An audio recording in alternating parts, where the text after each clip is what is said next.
Hello and welcome, everyone. My name is Roxy Myram, and I'm coming to you live tonight from Puppet Showplace Theater in Brookline Village.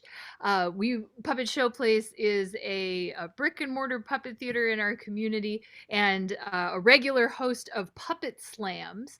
And we're really excited to be partnering tonight with Boston University and the students who you're about to see.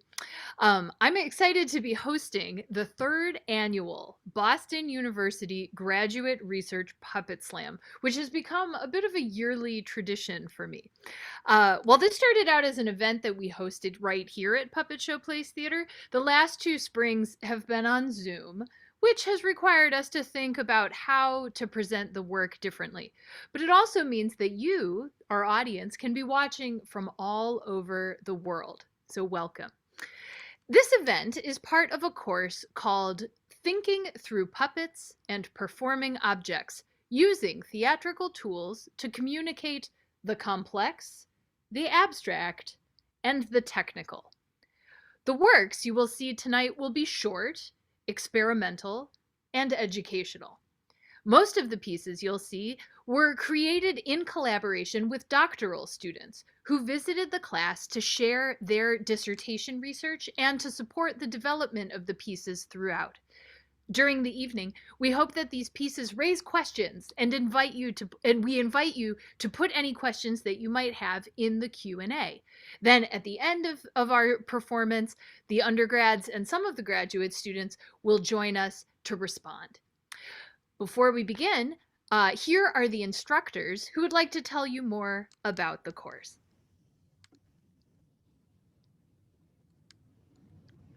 Hi, I'm Felicia Amato. And I'm Jessica Bozek. We are the instructors for Thinking Through Puppets. In this class, undergraduates from the many schools and colleges at BU engage in arts-based research, thinking and researching through creative making. Puppetry in particular lends itself well to the four capacities students develop in cross-college challenge courses such as this one. These are the skills of teamwork, research and information literacy, oral and signed communication, and creativity and innovation, all to be showcased tonight in the 15 very short pieces our students have created. Because students are in multiple performances throughout the night, we will briefly introduce them now. You can also find more about them and a full schedule in the program, which you will be able to find at the bottom of the email you were sent on Zoom, but will also be available in the chat. The pieces you'll see tonight involve collaboration within and outside of the classroom, in person and on Zoom, across countries and time zones. 5 of the pieces represent the research of our undergraduate students, and the remaining 10 pieces were developed in conversation with 5 graduate students. So you'll see 2 different takes on their research by 2 different student teams. We want to thank our amazing MC, the artistic director of the Puppet Showplace Theater, Roxy Myram, for her support and adding her own brand of pizzazz to the event tonight. We would also like to thank Cindy Hardigan and Taylor Bebot, 2 gifted puppeteers from Chicago and LA, who provided an invaluable feedback session for our students, helping them to refine their pieces. Thank you also to our ASL interpreters, Michael Hirschberg and Kara Schwartz, and our cart writer, Janice Young. We would like to acknowledge the ongoing support that we have received from the Provost's Office for Graduate Affairs, and specifically the Associate Provost, Daniel Kleinman, and Assistant Provost, Sarah Hokinson, who will be joining us in a little while. We would like to also thank Jessica Kakamo and Jordan Phillips, our tech whiz, both from the School of Visual Arts, for sticking with us for all the behind-the-scenes logistics. Finally, we want to thank Philip Jacob, Sandy Deacon Carr, and Amanda Urias from the Hub Cross College Challenge for making classes like this possible. We also want to thank the intrepid and generous doctoral students who shared their research and helped the students to develop their pieces. We also want to thank the Puppet Slam Network, Heather Henson, and the IBEX Puppetry for a grant to help fund this slam, and the BU Arts Initiative also for their support. Last but not least, we want to thank our 15 amazing students. You have risen to the challenge. Thank you for a phenomenal semester. And here they are: Wendy Hahn, Maggie Chavez, Shauna Colway, Liz Walters, Veronica Harris, Olivia Holiday, Anna Jensen, Georgia Daly. And over here, I have Avery Lender and Lillian Yuen. Also, we want to thank Nicole Vantman and Francesca Fay, who has stayed up all night long in China to do this piece with us. I want to thank Shanara Maharaji. I want to also thank Samantha Vadalero. And last but not least, Ali Pirog. You have risen to the challenge. Thank you for an awesome semester.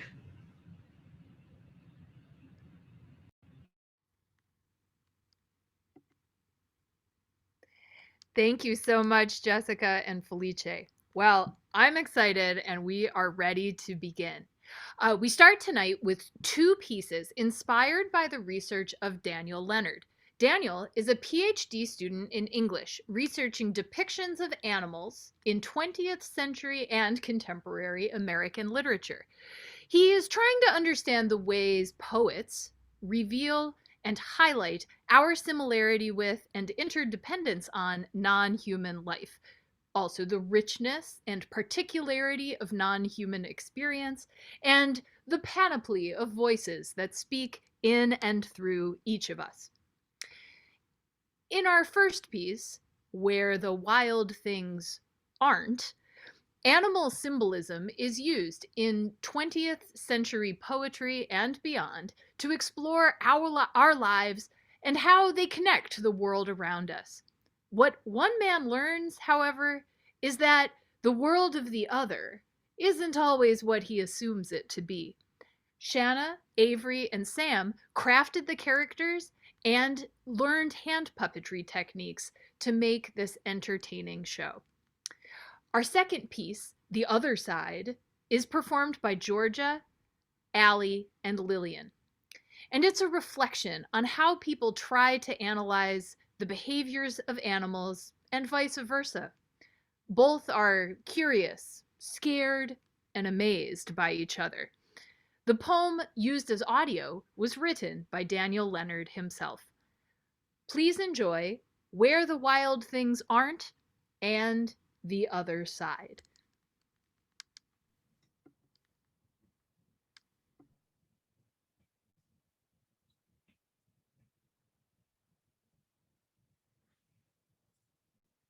I say, Reginald, this Earl Grey is magnificent. Indubitably, Gertie, my dear. Perhaps after tea, we should go for a walk around the grounds. That sounds splendid, but I do fear the feral men that creep at this hour. Oh, nonsense. There's no such thing as feral humans who... Ah! Sweet mother of mutton! Oh my. Can I crash here? I'm doing this program where I have to live with wild animals for a few days. What's for dinner? What on earth are you talking about? Gertie, we aren't prepared for guests. We haven't got the linens ready. Well, I see lions right over here. Oh, what is that awful stench? Oh, you like that? It's my animal musk. I've been working on it for a few weeks, rolling around in the dirt, just like you guys. Who would do such a thing? Well, you, obviously. I'm trying to become one with nature. Nothing but good vibes and, excuse me for a second, fair skin. Please, you're upsetting Gertrude. Bad. Wait, I'm so confused.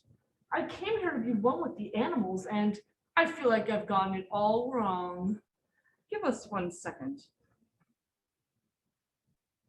This man is clearly insane. Where could he possibly obtain these ideas? I feel bad for the guy. He's clearly misunderstood.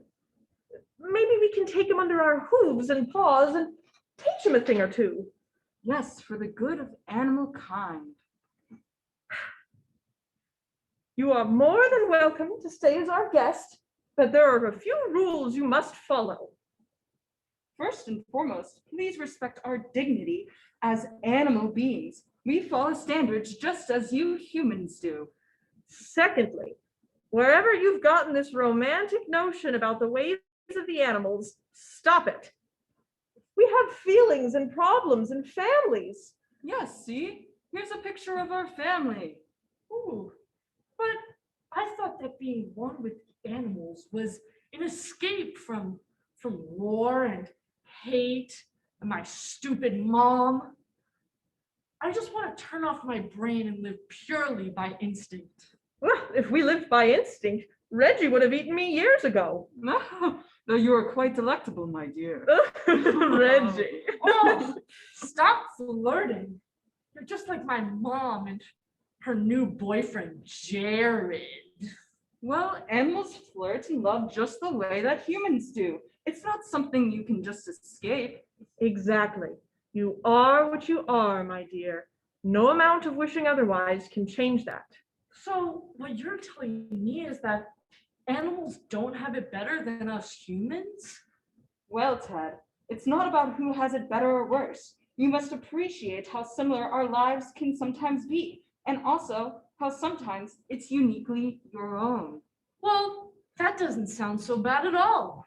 It's not. Why don't you stay with us a while and we can show you? Oh, thank you, thank you. Booyah!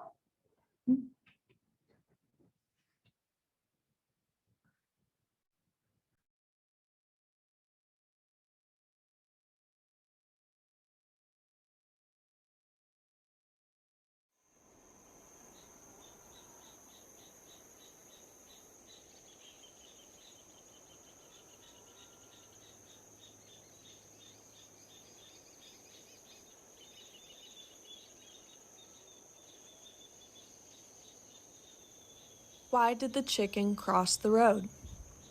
It wanted to be elsewhere than it was. It followed how its body said to go. It only dimly reckons what it does. To give a reason is superfluous. The meaning of its choice it could not know. It wanted to be elsewhere where it was. When action is a question, it gives pause. Decision might have made the picker slow. It only dimly reckons if it does. Behavior crosses from the field of cause. An arrow takes the air and leaves the bow. It wanted to be elsewhere than it was. The chicken is an animal like us. We find its jerking funny, like a show. It dimly reckons what it madly does. The joke is on all creatures here below. Each one gets to the other side, although it bore across how wide the roadway was. Forgive it, for it knows not what it does.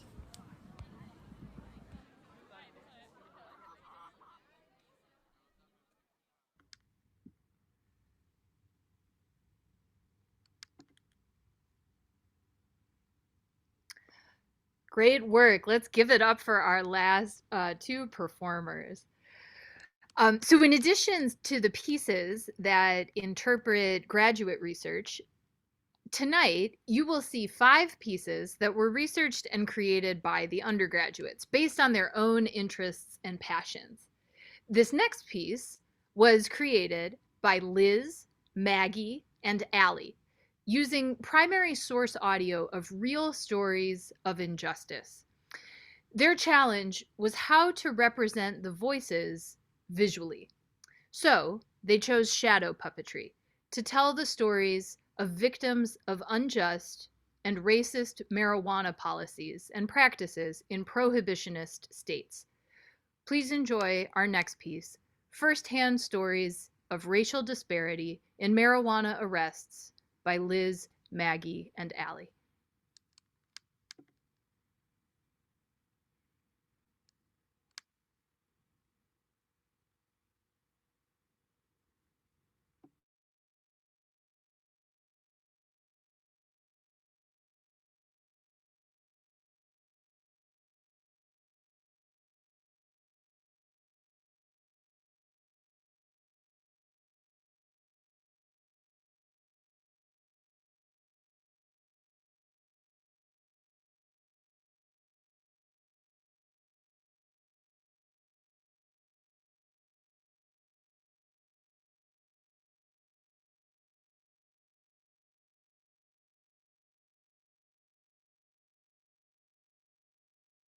Yes, my name is Stephen Glover, and I'm from the Bronx, and I'm 30 years old. I was outside my job training program with my friends.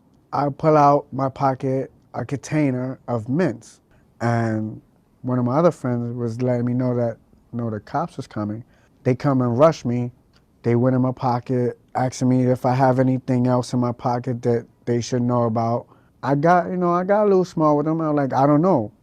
You're in my pocket, you tell me.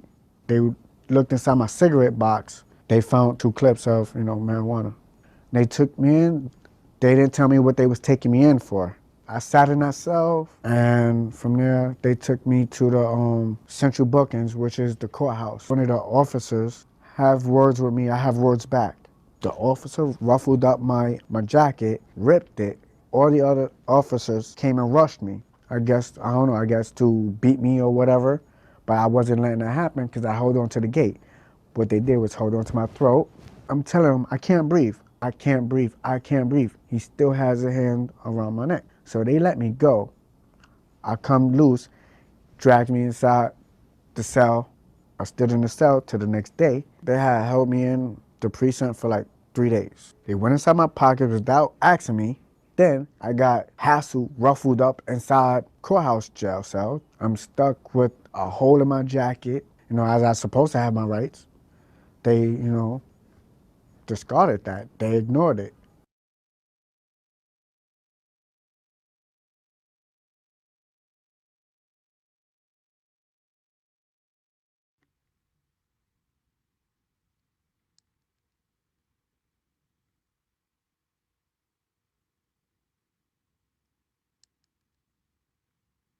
My name is Tommy Beadle, mother of Patrick Beadle. Patrick Beadle was arrested in Madison County, Mississippi for allegedly having 2 pounds of marijuana.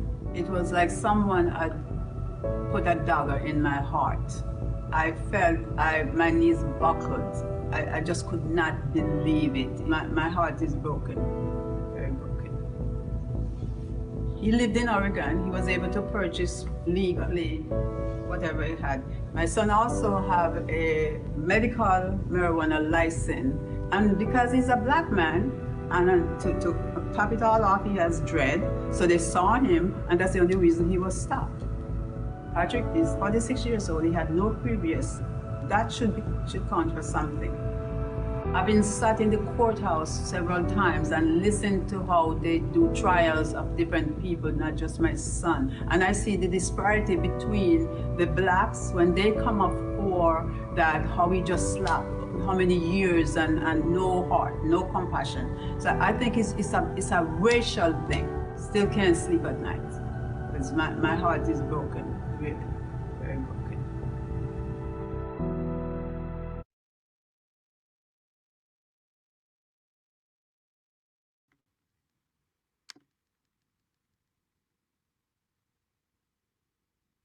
Let's give it up for Liz, Maggie, and Allie. Great work on that powerful piece. Next, we move to explore the research of Andrea Beltran Lizarazo, a PhD student in sociology. Drawing on the fields of sociology, history, and legal studies, Andrea examines the transformation of punishment within the war on drugs, specifically the massive growth of a procedure called civil forfeiture in the United States. Our next piece, Possession on Property presents a short court case scene and challenges the audience to imagine that they must decide the outcome. The video that you're about to see was a collaborative effort between Nicole, her mom, and several pets.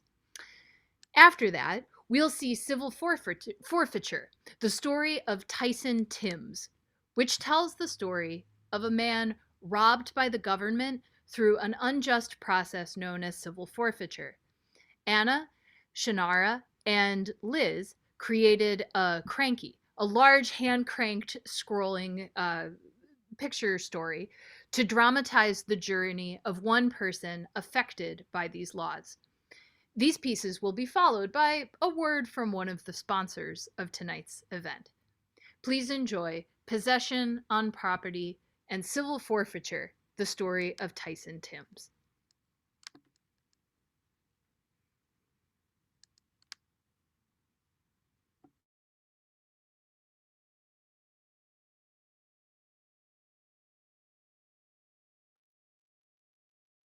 We find a charge for possession and distribution of the cocaine base known as crack cocaine. Laying claim to the property is Veronica Walker. Miss Walker, how do you plead?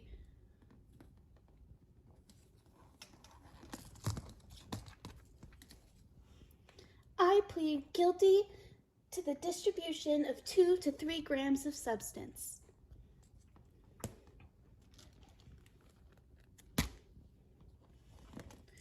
This is the amount that Miss Walker pleads guilty to. Now here is the amount that was found on the property.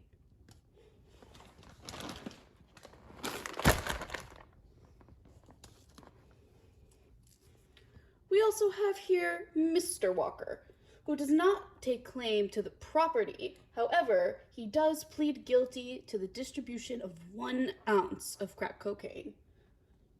Mr. Walker, do you have anything you'd like to add?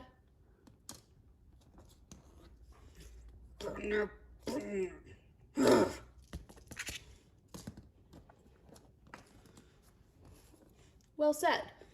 Given the circumstance of the amount found on the property versus the amount that has been claimed by the accused, what do you, the judges, see as a proper verdict?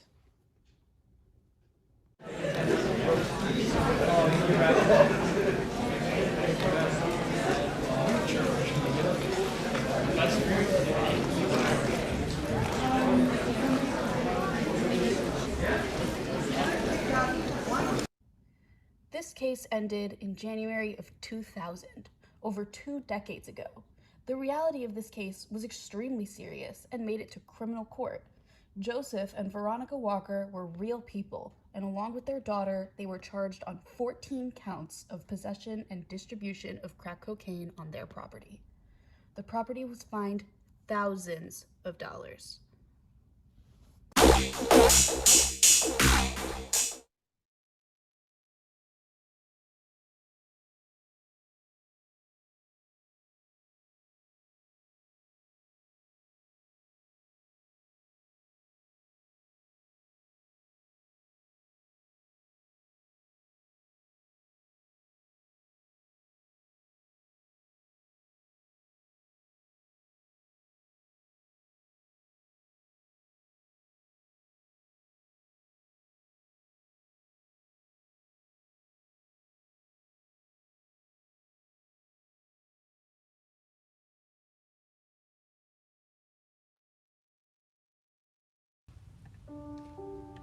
In early 2012, Tyson Timms' life was struck by tragedy. His father passed away, leaving him a cash sum from his life insurance proceeds.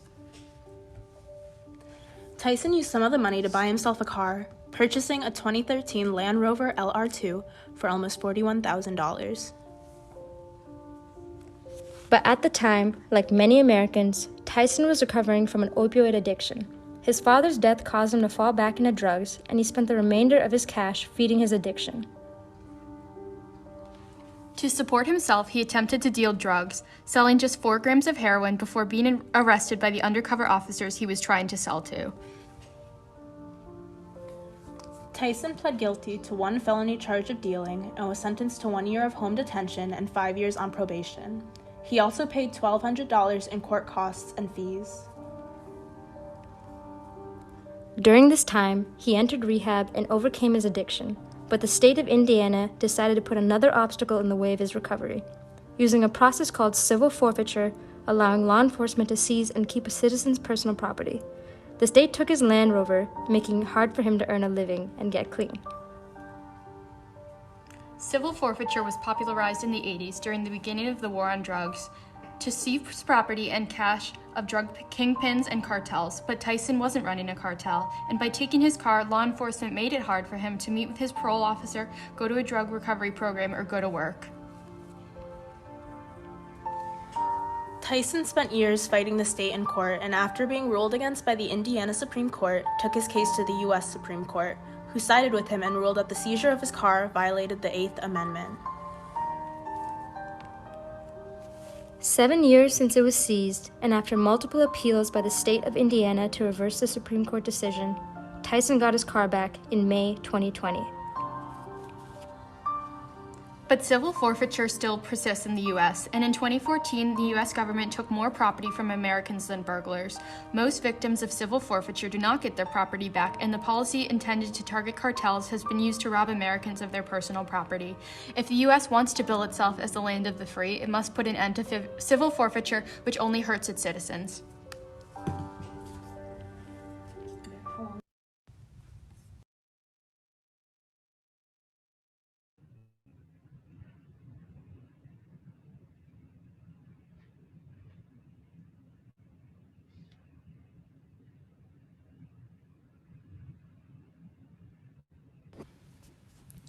Hello, my name is Sarah Hokinson, and I'm the Assistant Provost for Professional Development and Postdoctoral Affairs at Boston University. And that's one of my bosses, Associate Provost Daniel Kleiman. Graduate Affairs is a co-sponsor of this event because we believe that this is a unique opportunity for BU graduate students to develop skills in communicating their research, thinking outside the box, and collaborating. Play can also be an important part of wellness, especially in intense academic programs. And mostly, we just love puppets.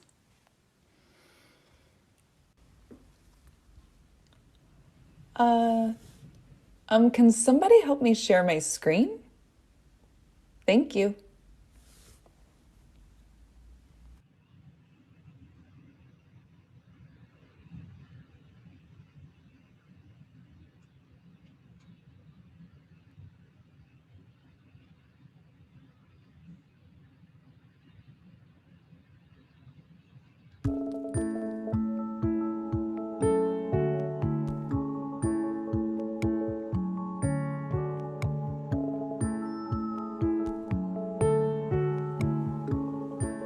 Tonight, you will see how my office serves PhDs who have come to the university after completing their degree for a postdoc position.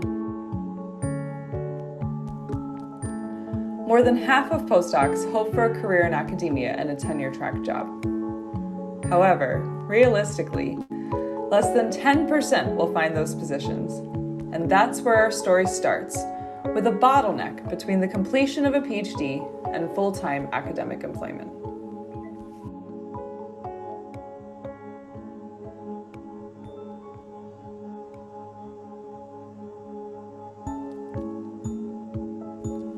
Doing a postdoc at a university, like BU, can provide a sort of escape hatch, which the newly minted PhD students may take if they can't get through the ever-narrowing path forward to a job after graduation.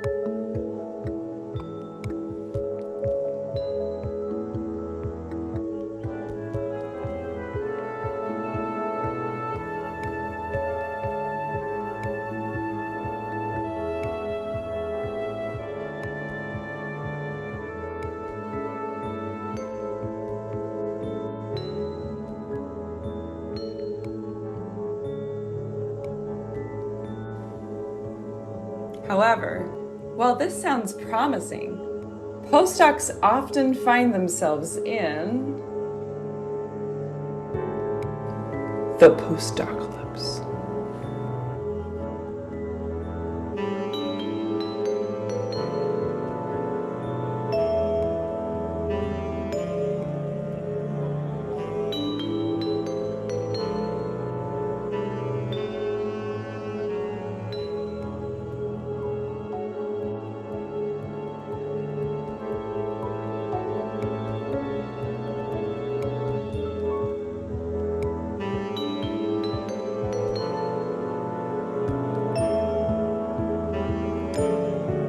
so much a time-bound event as a state of mind when sadness, anger, frustration, shame, and disillusionment set in.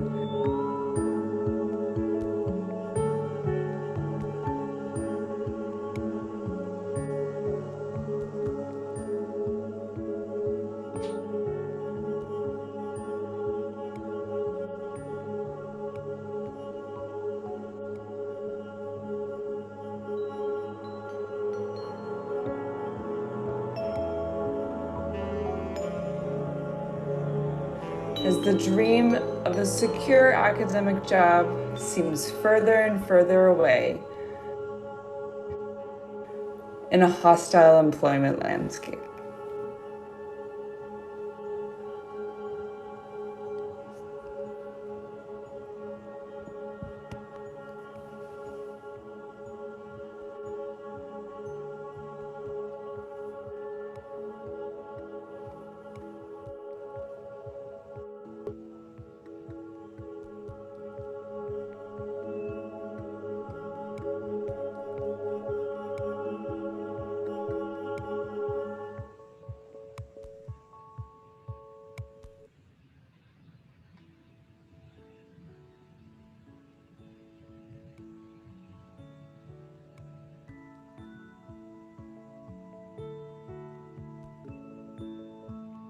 But that's where the Postdoc Academy comes in.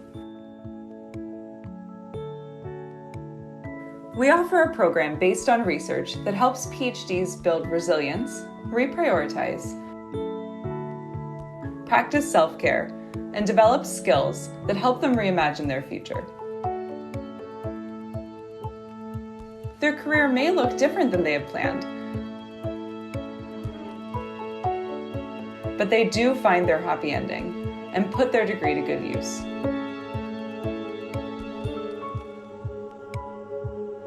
Learning how not just to weather the ups and downs of life, but to face their deepest fears.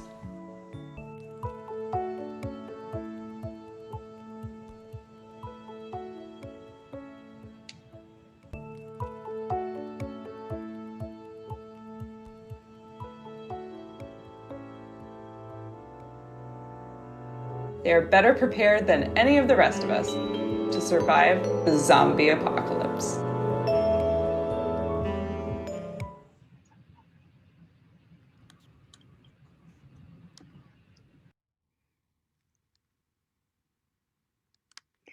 Let's give it up for the Provost's office and everyone who supported this great research slam, as well as the students who created those very powerful pieces. Next, we'll see two more pieces that undergraduates created through their own research. In loneliness, we see the daily life, struggles, and loneliness of an old man who has dementia. The goal of the performance is to raise social awareness about lonely elders. Both the younger generation and the older generation are involved in this topic. The artists believe that young people should reflect on whether they are providing companionship to their elders, and more importantly, whether there are solutions to the problems of lonely older people in the community. This piece features Francesca and Wendy performing all the way from China, joined by Lillian, performing from the College of Fine Arts in Boston. The second piece, by Sam, Olivia, and Anna, also looks at our duty to others. In this case, another species. What are bats? Spooky Halloween accessories, or important animals in our ecosystem? Our hero, Stevie, goes on an unintentional adventure and learns that though bats may look scary, they aren't so bad. In fact, they're pretty cool creatures. Puns, facts, and a change of heart. All this and more in Bats, Bats, and More Bats. Please enjoy Loneliness and Bats, Bats, and More Bats.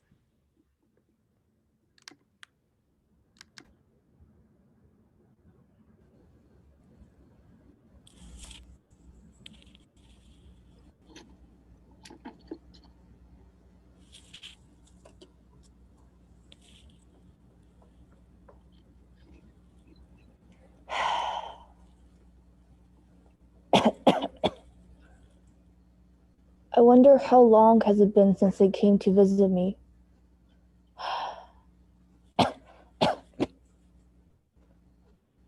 Oh, wait, I have a physical exam tomorrow. I'd better get prepared. Hold on. I wonder what was I doing before? Wait, where is the photo album?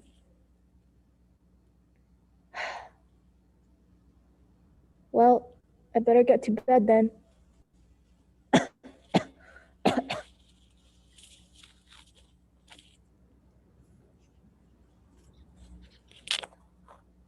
Hello, I want to make an appointment with a doctor.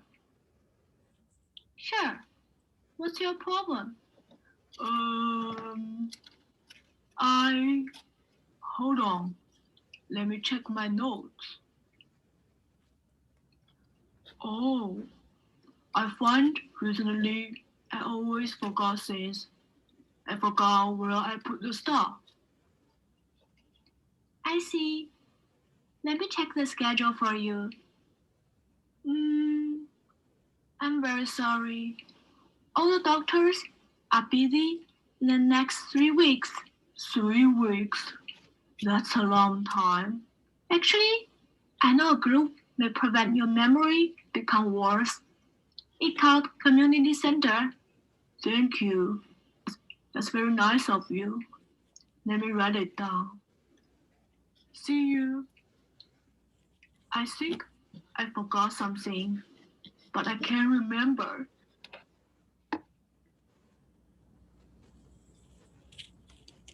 Welcome to the Community Interactive Center. Today, we're going to make puppets together. Today's topic is the one you love. There are handmade materials on the table. If you have any problems, you can come to me. Someone I love? Who's the one I love? It could be your child, your lover, or even your brother or sister. Do you remember what they look like? My son, my lover, my brother and sister. Where are they again? I think I just got married. I don't have any kids. No, I already have a child. No, I'm not married. Oh my god, I can't remember. That's all right. Take your time. I heard from others that you have a son named Jack and your wife's name is Laura. Do you remember them? Oh, that's right, Laura.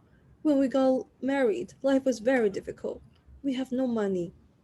Laura is the best girl I've ever seen. My son's name is Jack. That's right. I think they will be delighted to see the little puppets I have made for them. Okay, I'm done. Oh, I love them so much. It's so cute. Wait, where are they again? Why can't I remember? Did Laura die? Where's my son? Oh, my son is married. I remember the photo album. I remember where I put it. I need to find that album. Thank you, puppets. You remind me of the most important to me.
Boy, I sure love being in caves. They're great.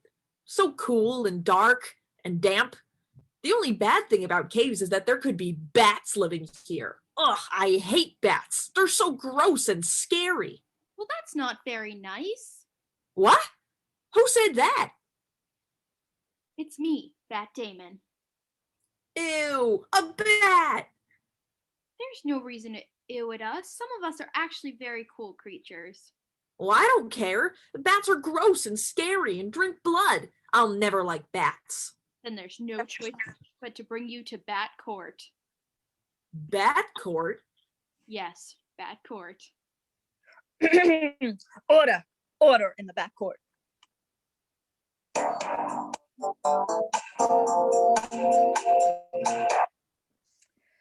Here we have the case of bats versus the world.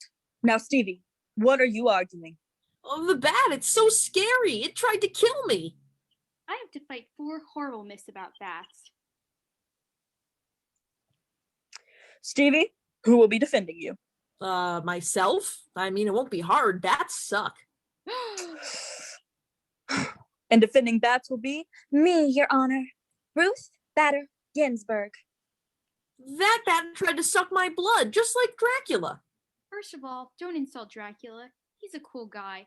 But the only bats who do drink blood, of which there are few, drink the blood of livestock. In fact, our DNA is being used to create a medicine that helps blood clots in humans. Aha! So you are murderous pests. Well, there may be a few bad apples, but most of us are integral to the agricultural industry. We save farmers $4 billion in insect control and pesticide per year. Well, you eat fruit. Precious fruit that I need for my manly body. Actually, we are responsible for as much as 95% of seed dispersal that can create new rainforests. Well, you're just a pest like all those other insects that fly around at night. Stevie, may I remind you, we are mammals, and we are responsible for pest control. We eat moths, crickets, worms, and even green stink bugs. Ugh. Okay, but what about rabies? Even getting near you, I'm guaranteed to get it. Well, actually, while bats can carry rabies, they do not inherently have it, and many other mammals are much more likely to have it. What do bats even really look like anyway?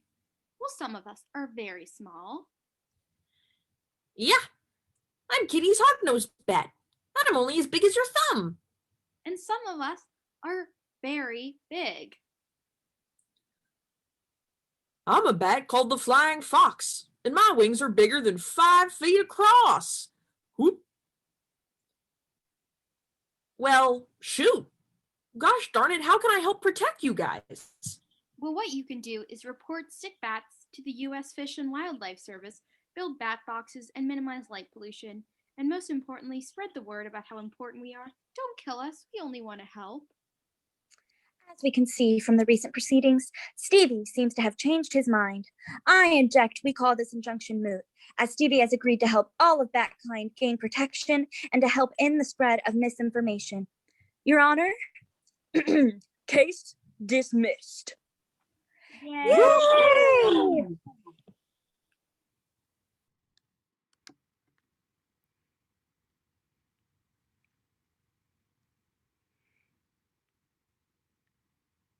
Wow. I don't know about you, but I am learning a lot about bats.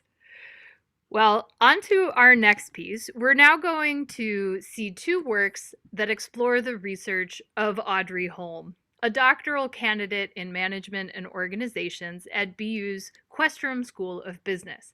Audrey's research focuses on shifting occupational dynamics, including looking at changes in puppetry as a profession. She also explores evolving relationships at work, inclusion, and new labor market challenges.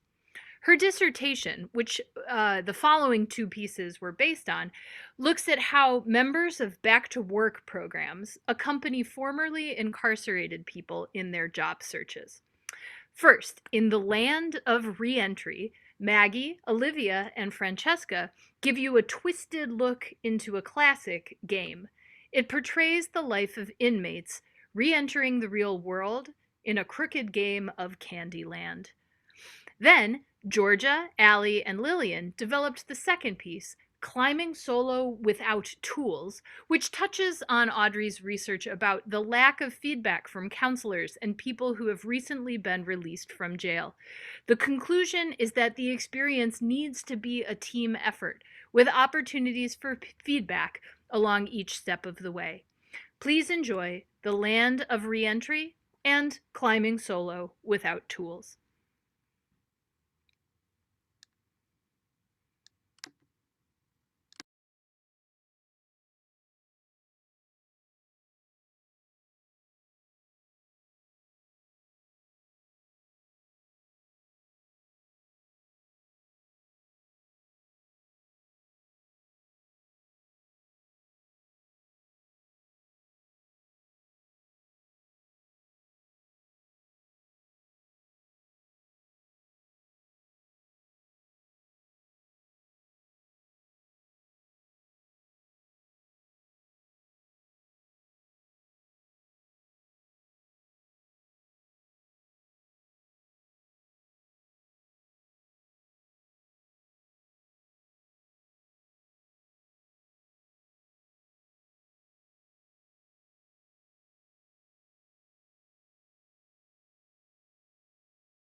As a reentry counselor, I give formerly incarcerated individuals the tools they need to find a job once they leave prison. I provide information on housing, medical care, and an array of other services returning citizens need to reenter society. Despite my good intentions, I often lose touch with my clients soon after they leave prison. Even if someone finds a job, that doesn't mean they won't face more obstacles along the way. How can I judge the successes of my programs without following my clients through their entire journey? Without a full understanding of reentry outcomes, I can only hope that my clients are ready to take on a job. My professional idealism leads me to blame my clients' failures on external forces like the employer's expectations or even the client themselves. I'm less likely to reflect on my own programming and how it can improve. How can we prevent this by keeping communication intact to give me a better understanding of my clients' outcomes? Some organizations have begun offering clients cell phones and transportation to make communicating with counselors and traveling to appointments easier. Others have established partnerships with employers to see how clients are doing. Peer mentoring programs connect clients with other returning citizens who keep the counselor updated. These programs come with challenges, but may offer a better path to better lives for returning citizens.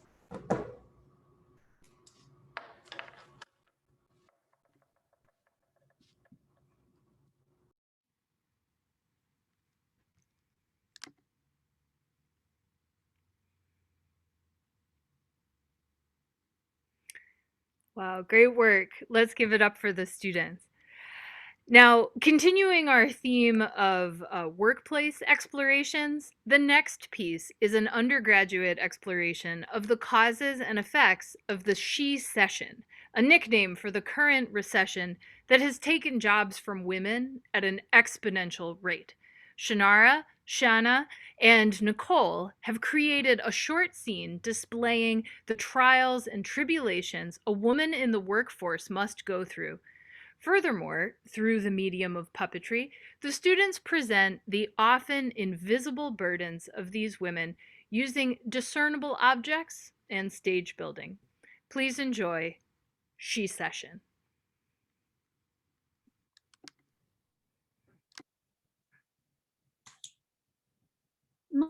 Mommy, I don't want to go to school. Sweetie, you have to. Mommy has to get to work. She doesn't want to be late. The journey up the ladder of success is often lonely for a woman. As of 2021, there are still nearly 13 companies run by a man for every company run by a woman. The pandemic alone has caused 4 times as many women than men to drop out of the workforce. So what is it about the workforce that forces women off the ladder of success?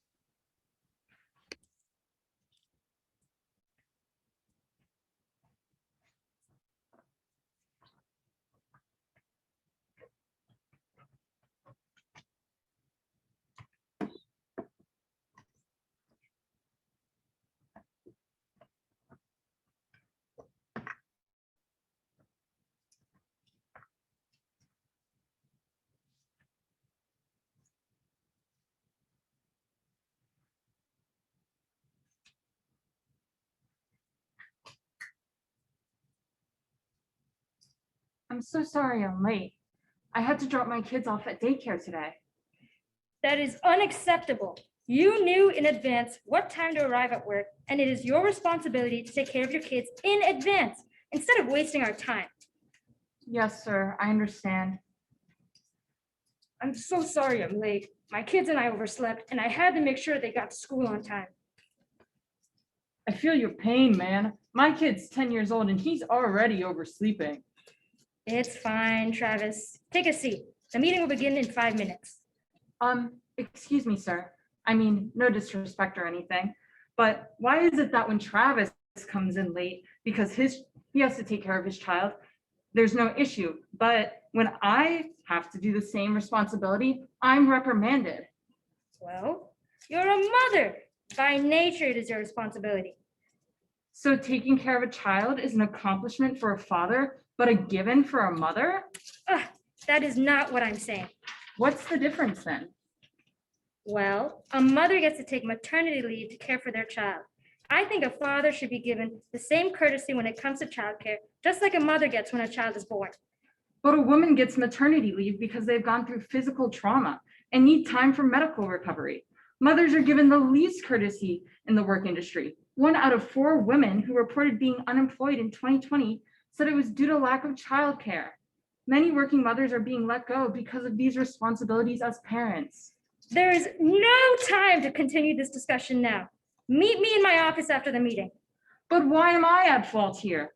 I broke through this glass ceiling, climbed above my own struggles, over other women to get the chance to sit here at the table with you.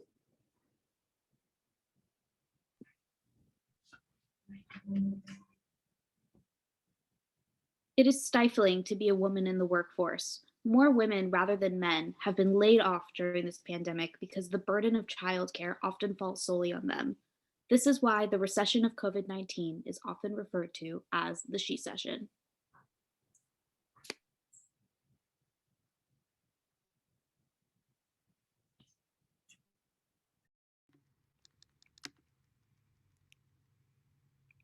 Wow, great work to all those students. It's a very powerful piece, like many that we've seen tonight.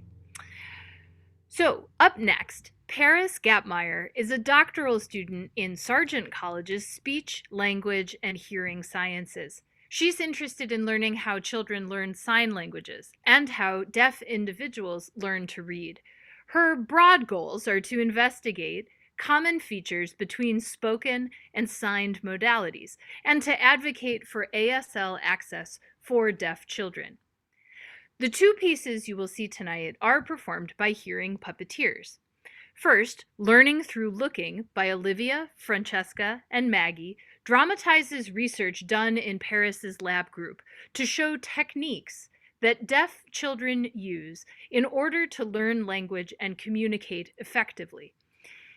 In contemporary puppetry, we often see the puppeteer playing a role themselves alongside the puppet, as you'll see in this piece, and that's sometimes called co-presence.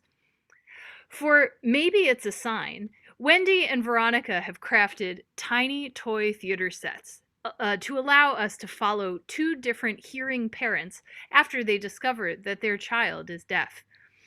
One challenge that emerged with these pieces was the complex demands of puppet animation, such that the puppets could sign something that involves much more than just the hands. Facial expressions and the body also communicate important meaning. It's still a compelling challenge to problem solve how puppets could play roles where there's also signing. However, rather than seeing this as a negative, in this class, it became an opportunity to learn more about the topic through the limitations of the characters. This inspires devoted puppet artists, like these students, to begin to devise strategies and maybe find potential unimagined solutions. That's part of the concept behind thinking through puppets. Then, still thinking about young children and their development, we don't always do the best job of regulating television content that's aimed at children. But creating better regulation for TV alone won't address much of what children come into contact with these days. The piece, Mom, Can You Please Get Me Regulated Advertising, was developed by Veronica, Avery, and Georgia to research and then illustrate something that they feel passionate about as students of television and broadcasting. It follows a young child navigating what to watch. We see a stark contrast between some restrictions on advertising on children's television versus the unregulated ads on children's YouTube. Please enjoy our next three pieces: Learning Through Looking, Maybe It's a Sign, and Mom, Can You Please Get Me Regulated Advertising?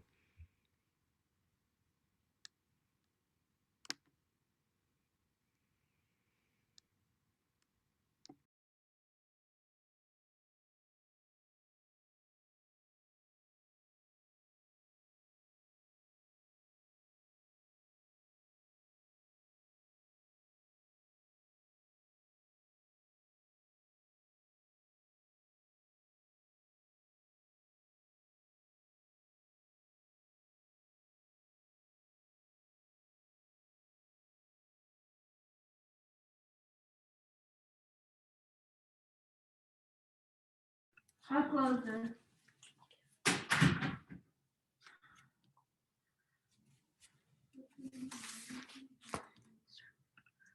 Why is this not?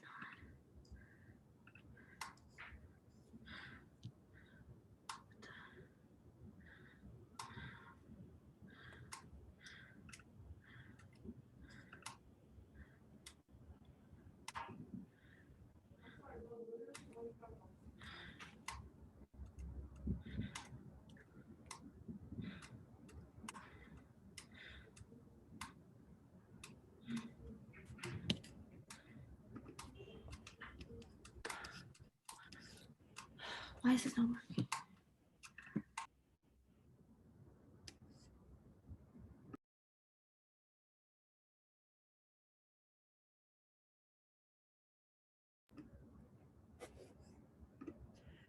This is Amy, a 2-year-old deaf baby, born to hearing parents.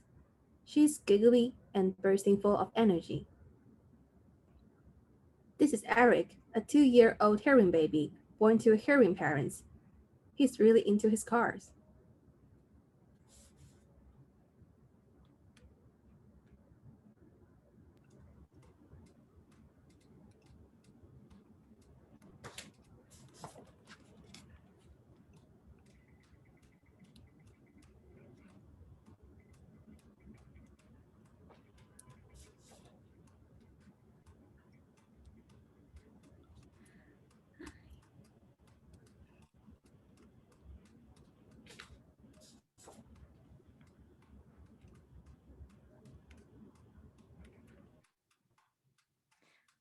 Hello. Hi.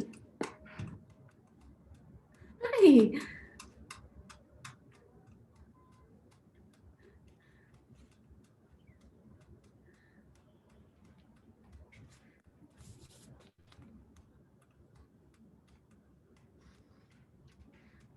Duck.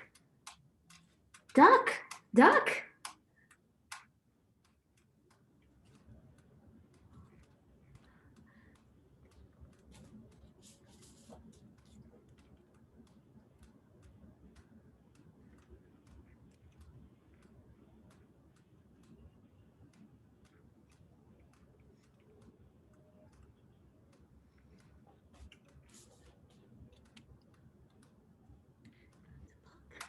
The book? Yeah, the book. Yeah.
Hello.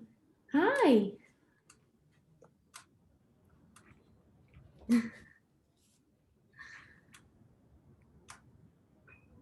I love you.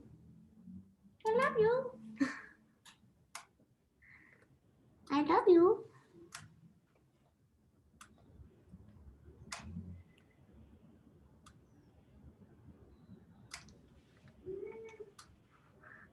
Bye.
Okay, you can have some free time to play since you're all done with your chores. Okay, I'm gonna go upstairs and watch TV. Fine. Guys, we should watch TV, right?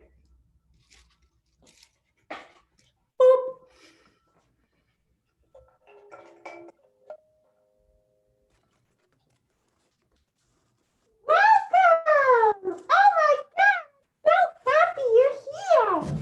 My name is Trixie, and today I'm going to be teaching you how to tell time. Can you say time? Time. Oh my god, you're so smart! I can't believe it! So do you see that really big arm up there? That tells minutes. And in each minute, there's 60 seconds. Can you count to 1 second? 1. Oh my god, you're a genius! I can't believe it. All right, I have to go because we've got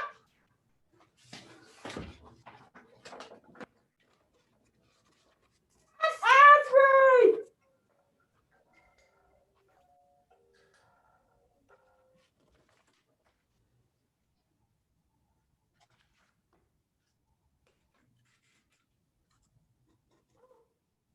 Hello there.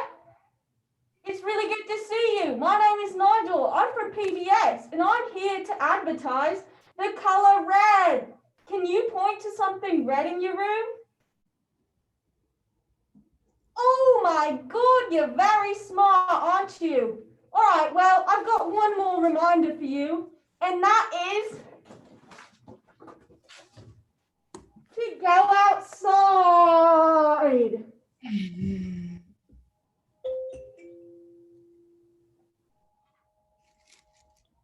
Do you guys want to go outside?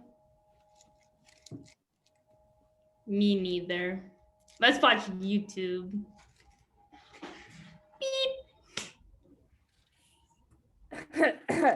Hey kids, it's me, your favorite YouTuber, Crazy Kathy. And today, we're gonna be unboxing something. Can you spell product placement?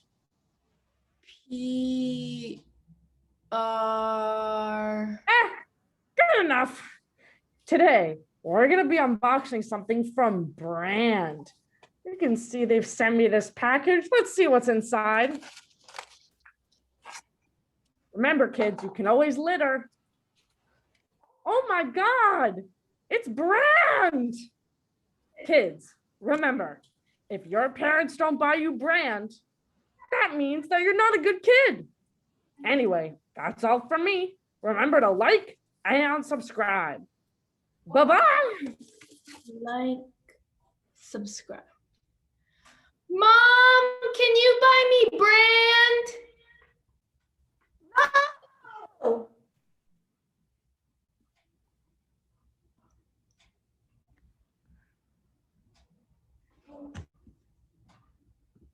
Let's give it up for the amazing work of all of those students. So, we are going to end tonight with a journey into the sciences. Ahmed Yusuf is a third-year PhD student in BU's bioinformatics program.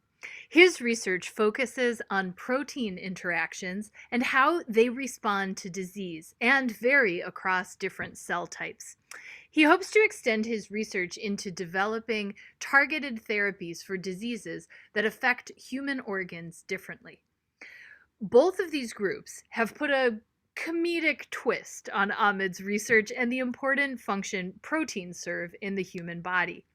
First, in A Day in the Life of a Protein Employee, they take us deep into the human body to explore the functions of the proteins that Ahmed studies. This piece was created and performed by Liz, Shannara, and Anna. Then Sam, Shanna, and Avery ask us, what are proteins? What do they do? And what happens when something goes wrong? In the second piece, you are invited to join the Protein Protection Squad as they dive in to help your bodies hardest workers. Please enjoy A Day in the Life of a Protein Employee and the Protein Protection Squad.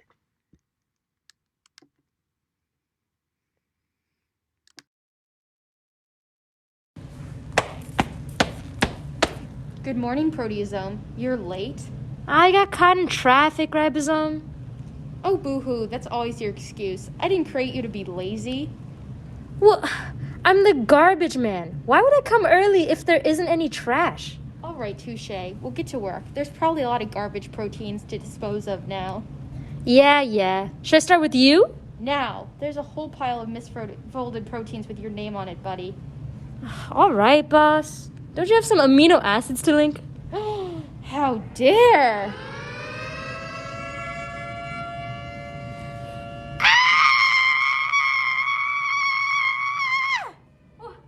What's going on? Who are you people? It's a couple of heat shock proteins. Hey, I have a name, you know. It's histidine kinase. What the heck do you guys do? They're only produced when our human body is under stressful conditions. But what could be wrong?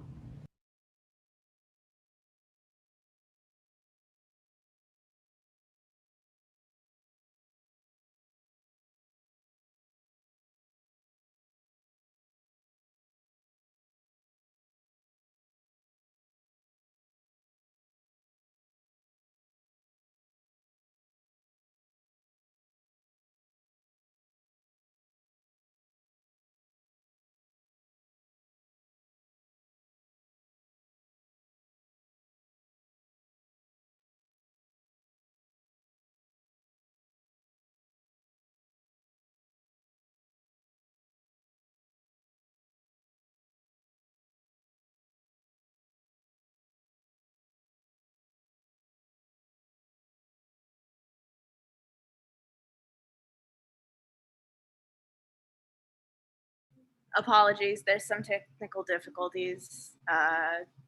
Thank you for watching part of our show. Okay, thank you.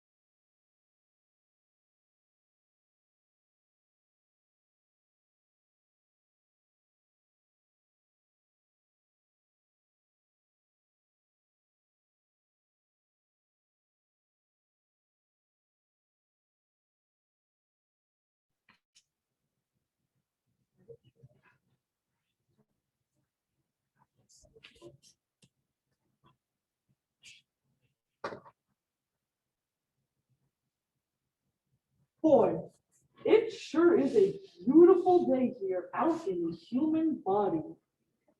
It sure is. Have I introduced myself? Not yet. Well, I am a protein.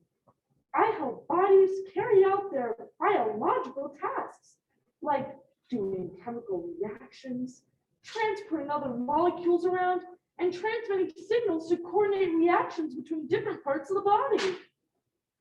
What a coincidence. I'm a protein too. Oh, I know.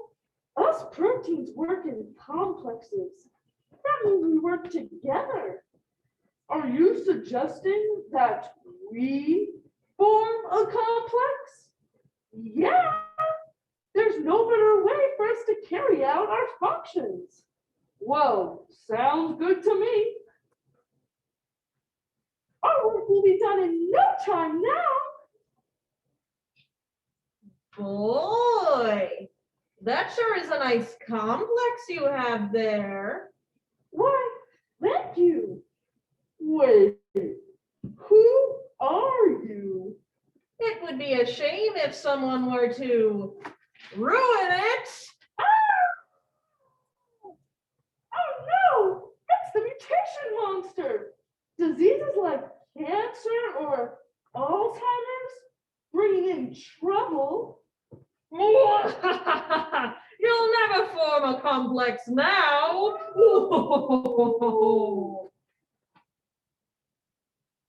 Whatever will we do? This looks like a job for the Protein Protection Squad. Never fear, proteins. We'll get to the bottom of this situation and get you back to carrying out your function. Hooray! My name is Mass Spectrometer, and I'm here to examine this situation. I can see things smaller than any microscope, so I'm perfect for protozomes. Aha. Let me,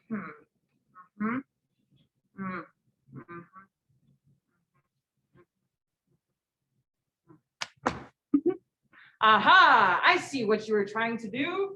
You were trying to form a protozome. You were going to work together to break down unneeded proteins. That means that the disease that disrupted you was something like Parkinson's or Alzheimer's, a disease that causes proteins to misfold. Medicine, can you do anything to help them? Well, I can't fill the original function of the proteins. Well, I can help the body fulfill the functions that you would have helped with. Hey, that's pretty freaking cool. It is. And as science continues, and so does research, we can better understand how certain proteins combine and are affected by disease. That means in the future, even better medicines could be available. Hooray! All in a day's work for the Protein Protection Squad.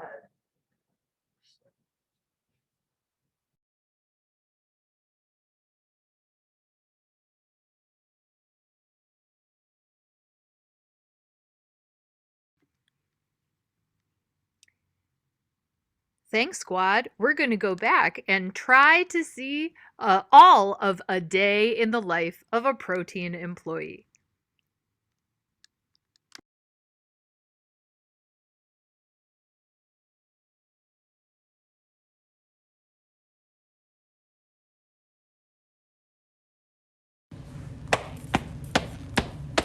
Good morning, proteasome. You're late?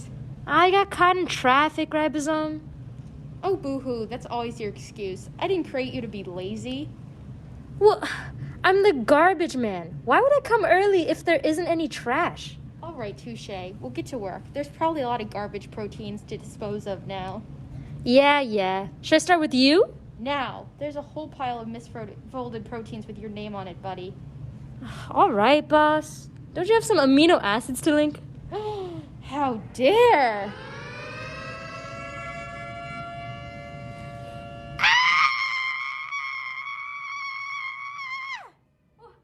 What's going on? Who are you people? It's a couple of heat shock proteins. Hey, I have a name, you know. It's histidine kinase. What the heck do you guys do? They're only produced when our human body is under stressful conditions. But what could be wrong? It's too hot.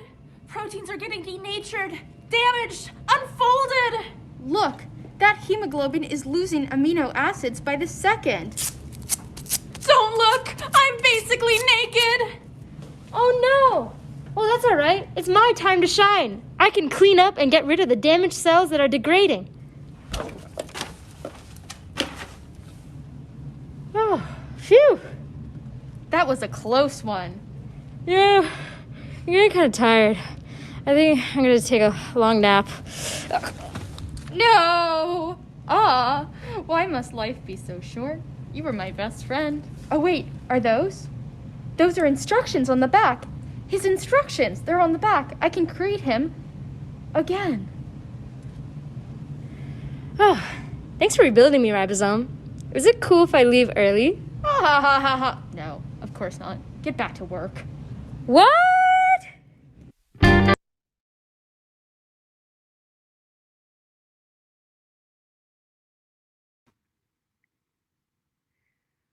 Wow. Amazing work to all of the students.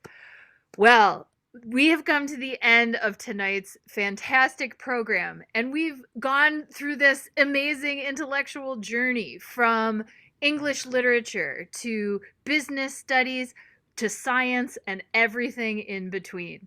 Well, I would like to invite all of the students and teachers and graduate students to come back on camera for a final curtain call, followed by our Q&A. At that point, we'll bring back Jessica in order to moderate the conversation. Thank you everyone for tuning in. And if you're interested in more puppetry, you can also learn more about our theater by checking out puppetshowplace.org. Thanks so much again to everyone at Boston University for this amazing intellectual and creative endeavor. Come on out, everyone.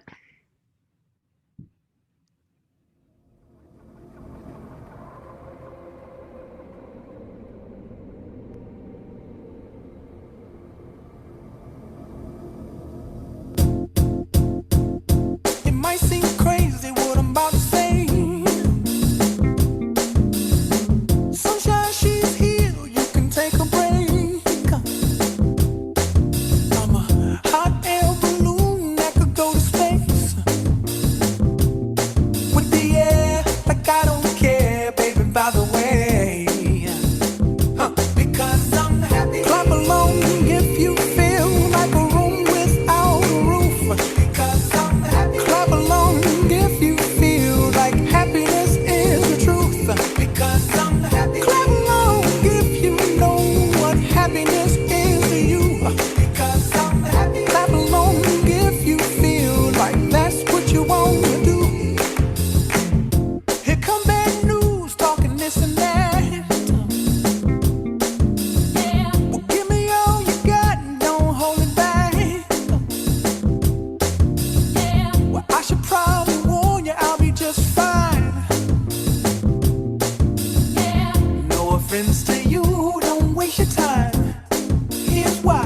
Because I'm happy. Clap along if you feel like a room without a roof.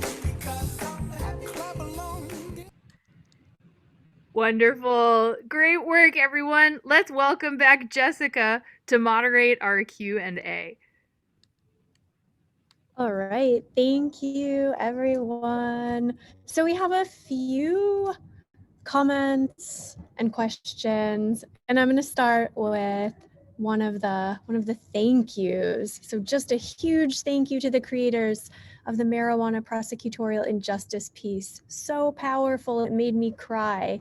Thank you. I hope you can share this widely. And we want to say that a video of this entire performance will be available on the Cross College Challenge website this summer.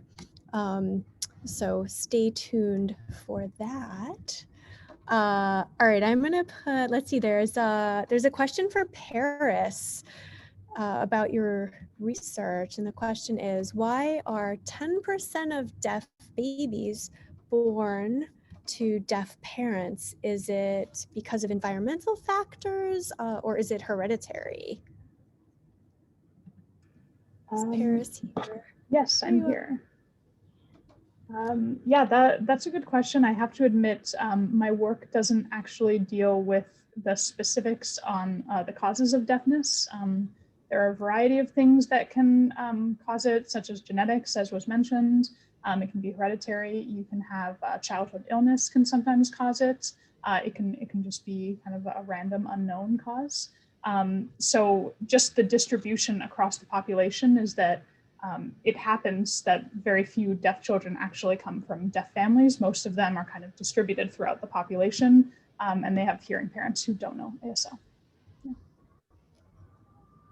And that's one of the reasons that your research and these pieces are so important. So this is a question that I'm just going to put a few students on the spot with. How many hours did each team spend on their creations? They are amazing. I also love the ASL, and that's a new addition to this slam for us this year. So I'm just going to ask a few of you, how long did you spend on your pieces? Let's see who's up for it. How about Georgia? Okay, so we probably spent like 3 hours outside of class time a week working on these pieces.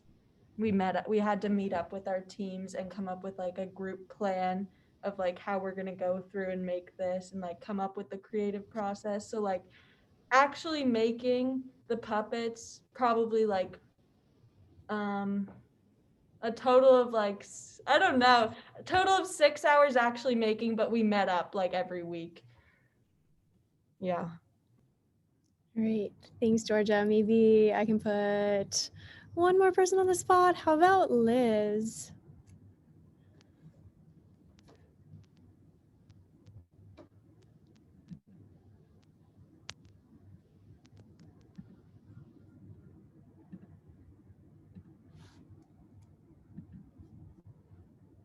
Can you guys hear me now?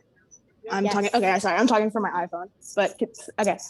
So last week, me, Shannara, and Anna came to CFA, this building, at like 5:15, and we stayed here for like over 5 hours to like 10:30 at night, just working on both of our doctoral pieces. So that week, we worked a lot, and then this week, it was just a matter of it was really hard to put our ideas together and make sure everything worked. But once we got the hang of it and once we figured out what we actually wanted to do, actually making the puppets wasn't that hard, and drawing on the cranky, it just took us like a very long time to actually conceptualize what we put everything we wanted to do on paper. So we were here for like 5 hours last week, and then I think like 4 hours this week, and then before that I don't even know, but we were also Zooming, so it was a long process, but I think it worked well. Thank you. All right, thanks, Liz. And I think that speaks to how important it is to have a bunch of time to let the creative process unfold. So this is a question for some of the graduate students.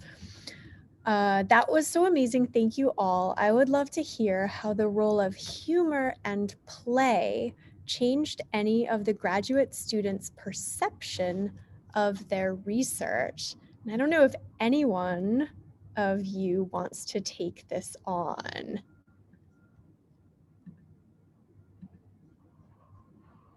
I'm happy to talk about that. But first of all, amazing job on those last two shows. That was really impressive.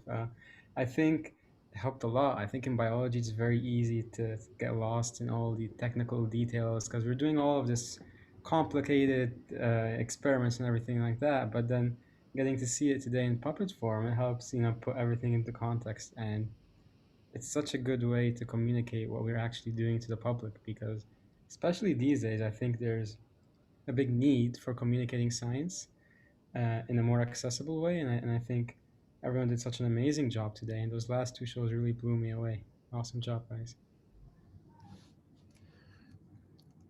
Thank you. Does another grad student want to take that question? I'm happy to actually, I also want to say how great everything was. I'm super impressed by the whole creative process everyone went through. For me, it was really good to make it very concrete, make my research very concrete. And I think that's really important as PhD students, like in our doctoral research, it's really easy to get kind of lost in the abstraction. And here, actually, it's re-anchoring what it is that we do in the visuals and in the stories that people are telling. And that to me was really, really valuable. So thank you. All right. I think we'll take one more serious question and then one fun question to close. So, puppet performers. This is a hard one. Please describe your creative process in translating your subject matter or your topic or research into a puppet show. So if one person might talk about your group's, one of your group's creative processes, kind of from start to finish, that would be great.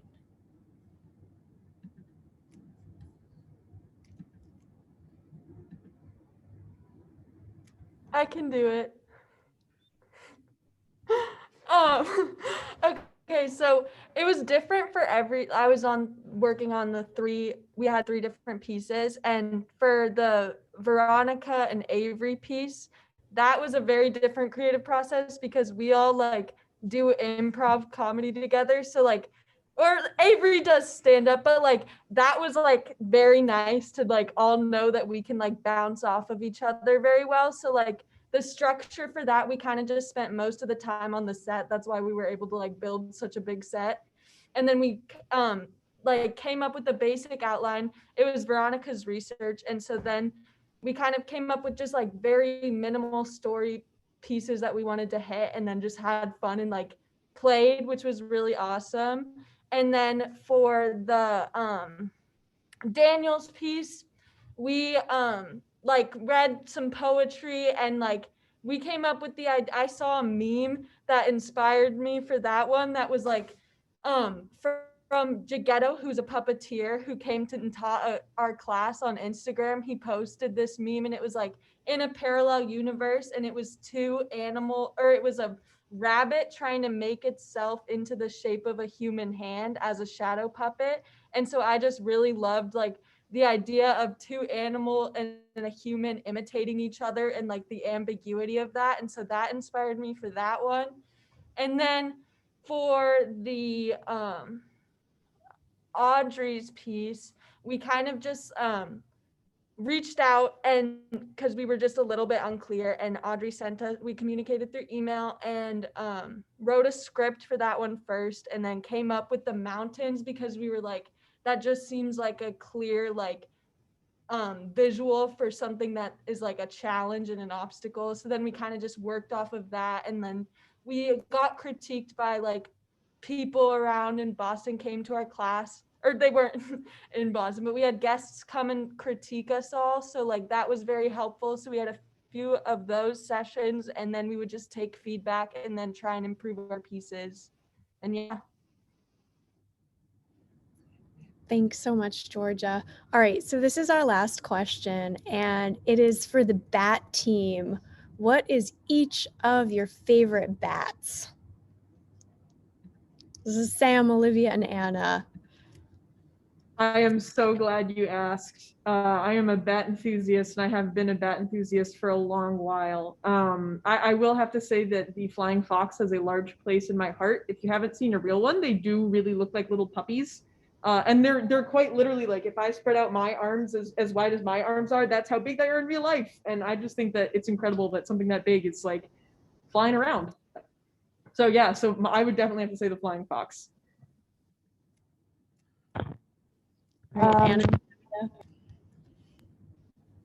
So for me, I wouldn't say I have a specific species of bats that's my favorite, but Ruth Bader Ginsburg is actually inspired by a real bat that I tried to save, and she did not make it, sadly, because it was during COVID. So all of the bat rescue agencies were actually shut down because they weren't seen as vital creatures to save.